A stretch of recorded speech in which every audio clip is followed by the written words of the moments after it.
Hey, it's Quentin. I'm back with a review of the Galaxy S4. The front of the S4 features your standard home button found on Samsung phones, a 2 megapixel camera, your sensors and speaker grill for hearing during voice calls.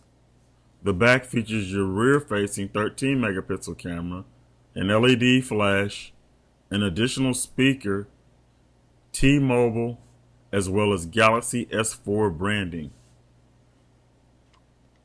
The bottom of the S4 features a standard micro USB charging port and your primary microphone. The right side of the S4 features your power button and a little notch for removing the back panel. The top of the S4 features a 3.5mm headphone jack, your second noise cancellation microphone, and infrared sensor. The left of the S4 features your volume rocker. The back panel can be removed, and as you can see, you have your micro SIM slot as well as a micro SD card slot and the 26 milliamp hour battery. I have to say I really like this phone. Initially I had issues with stuttering and lagginess, but I got an update from T-Mobile yesterday that fixed all that, and now it's running very smooth. I get a little stutter every once in a while, but not that bad. Anyway, this is a really nice phone. I like the way it feels. It's made well.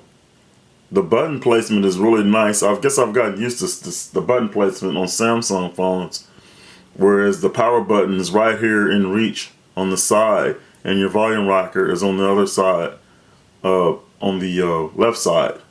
And I can hold it in my left hand and turn the power on and off, and also adjust the volume fairly easily. It's still quite a big phone. I thought it would be a lot different than the Galaxy S3. Well, actually, I should say I thought it would be just like the Galaxy S3, but it's actually a lot different. It feels really good in the hand. I actually like the feeling better of this phone than the Galaxy S3. It's more square, and it's not as rounded, and I never had a problem with the build of the plastic build of Samsung phones. I think it's a well-built phone. It's light. Of course, I do like the quality, the build quality of the HTC One, but I like the build quality of this phone also. You can control your TV remotely with the Galaxy S4 just like you can the HTC One through a certain app. It's a real neat feature, and let's take a look at it. Let's take a look at the app called Watch On, and basically this app allows you to control your TV remotely and control your channels. You can have like favorite channels. When you first set it up, you have to sort of like the HTC One or software, you have to kind of give it an idea of what you might like, and then it puts together a list of programs based on your choices. You can also do Netflix on this and control your TV and go into Netflix and go through different programs, which is really neat. And I really like that.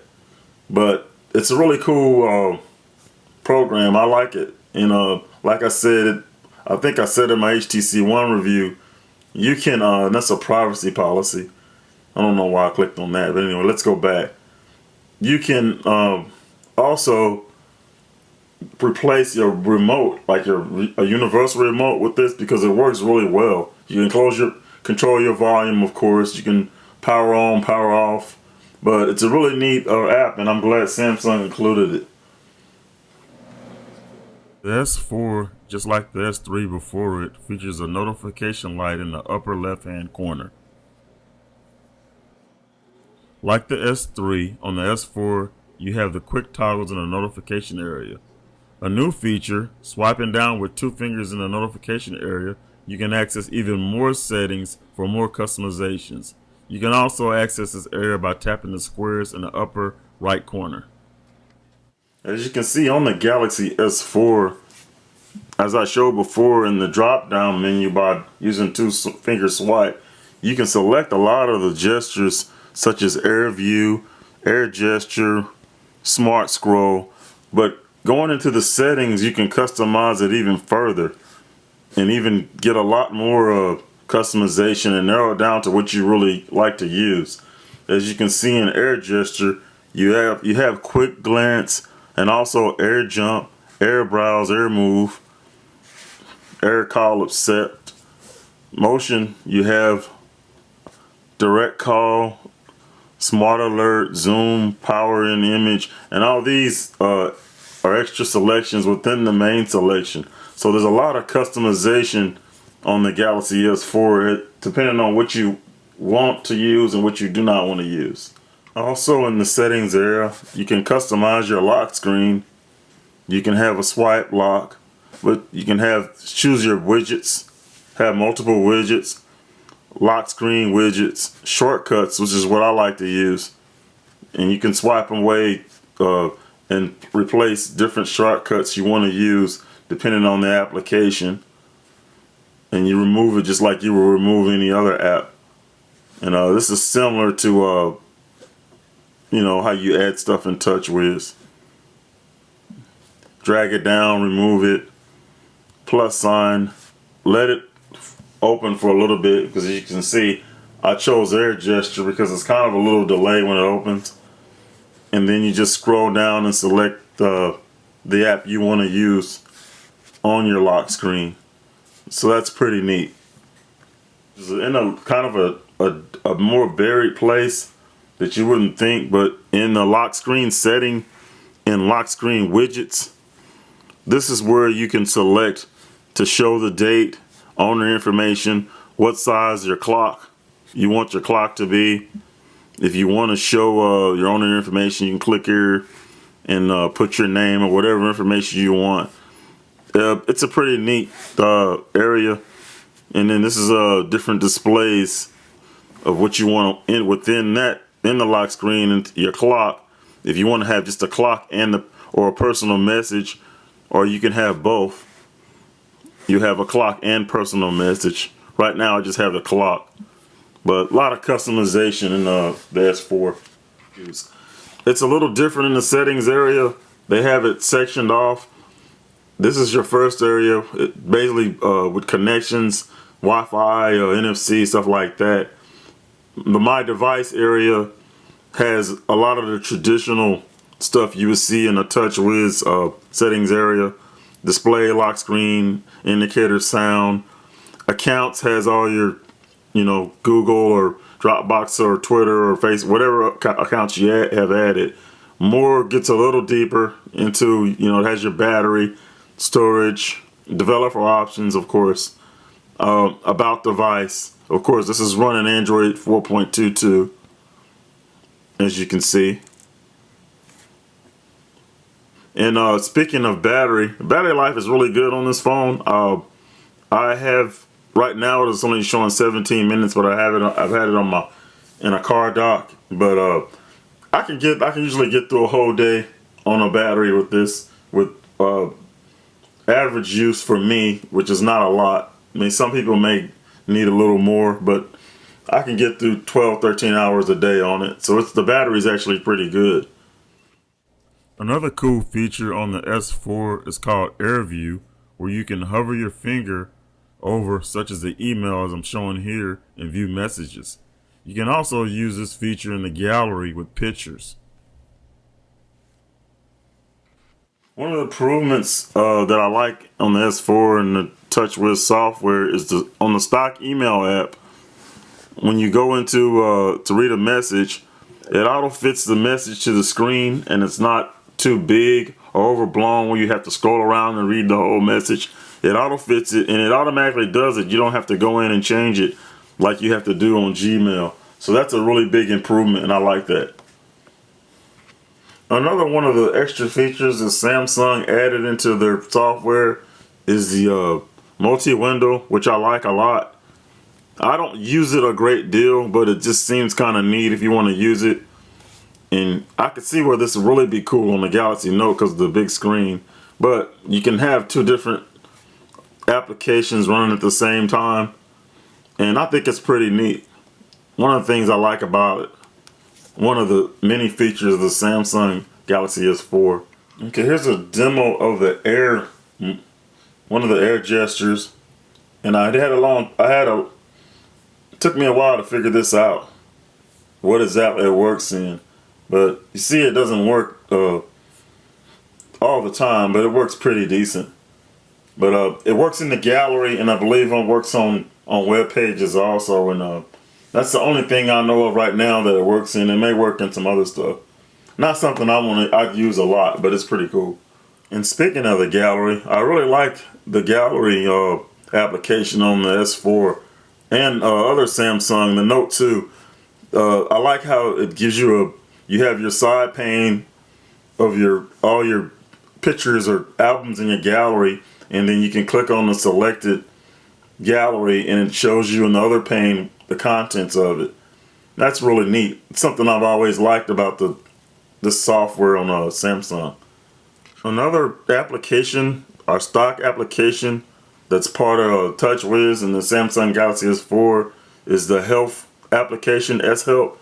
And I really like this. I go to the gym and it basically tracks your calories. I haven't fully set it up, but it basically, if you're walking, it tracks your steps and shows you like the distance you walk, the amount of calories, and your steps. And I basically leave this on and just let it track me, and it's pretty cool. And I know they're coming out with a lot of accessories for it, like an armband, and I'm probably planning on using that also. Maybe I might use it because I already have a Nike Fuel Band. But anyway, it's a really neat application, and it's something I like that Samsung included. I know they're third-party apps that probably do the same thing, but I like having it integrated into the phone and just part of the software of TouchWiz. Another one of the cool features of the S4 is a wallpaper for your lock screen or your home screen, and it's basically called travel wallpaper. And right here, and it pulls images from the internet and randomly selects them, and it has an interval of 3 hours. 3 hours is the lowest you can set it at. You can set it at 3, 6, 12, and 24 hours. But basically it pulls images from the internet of locations from around the earth, and it's really cool. I like it. And it just has different, I think I've had a lot of different locations. I don't know how many. This is actually the one on my lock screen now I haven't seen before. So it's pretty cool. I like it a lot. The camera has a lot of selections, a lot of customizations, selection the mode switch, and you can have a lot of changes and customizations to your picture or photo. It also has a function using the front-facing camera and the rear-facing camera simultaneously to take pictures and videos. There's another selection for changing the background on the camera. The S4 has a lot of customizations in the camera. Okay, now let's look at some pictures and video performances of the S4.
Okay, we're going to have a look at the dialer.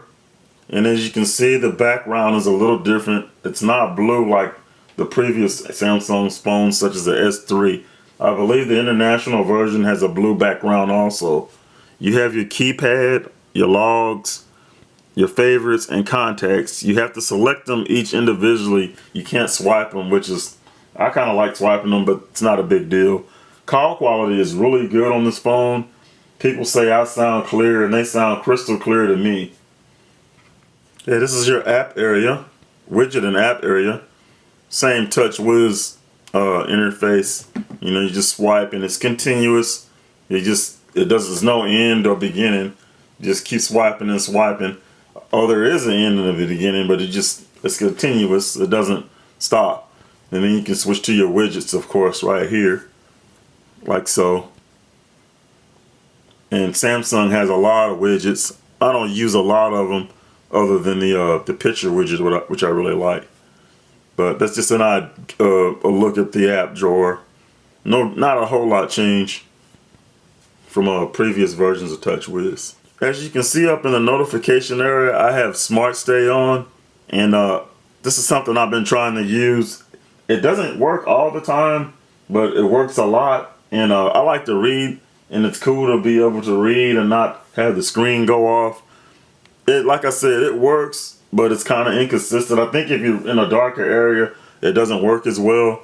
And of course, you can get to it by well, that didn't work for me, but you swiping down with 2 fingers and you can turn it on and off as you wish, which is something I really love about that. That's probably one of my favorite parts of this phone, is being able to swipe down and easily select and turn off all these different options that Samsung has included. Of course, you can do it from here also. Okay, as always on my videos, I gotta do a speed test. Turn off Wi-Fi up here, and then we'll go over to my utilities folder and see what we're getting on T-Mobile. And I've been getting pretty decent speeds. Let's see, really good ping. Wow, okay, yeah, that's a really good. 18 down and about, what, 2 up, 2.25, 2.27 up. So that's really good. And this phone, I noticed T-Mobile branded phones have, I don't know, they seem to get a better speed than my Nexus, which is an unlocked phone. So I don't know what that is. Some of you might know, but anyway, you know, really good speeds, good enough to do anything, and really looking forward to LTE coming in my city. Overall, I really like this phone. One of the main things being the way it feels in your hand. As a left-handed person, it really feels good in the hand. The location and of the power and volume buttons is just ideal, as I can select the power and volume very easily. And it also just feels good. I like the design. I don't mind plastic, as some people seem to, but I don't really mind it. And it's just the design of it, even much better than the S3. I hold it in my hand and it feels like I'm not going to drop it. And that's really important. Anyway, I hope you enjoyed this video and it was informational for you. If you do, just please subscribe and give me a thumbs up. I'm having a comparison video with this and the HTC One soon, and then some other videos coming up, probably involving custom ROMs and other things. Anyway, thank you for watching my video and have a nice day.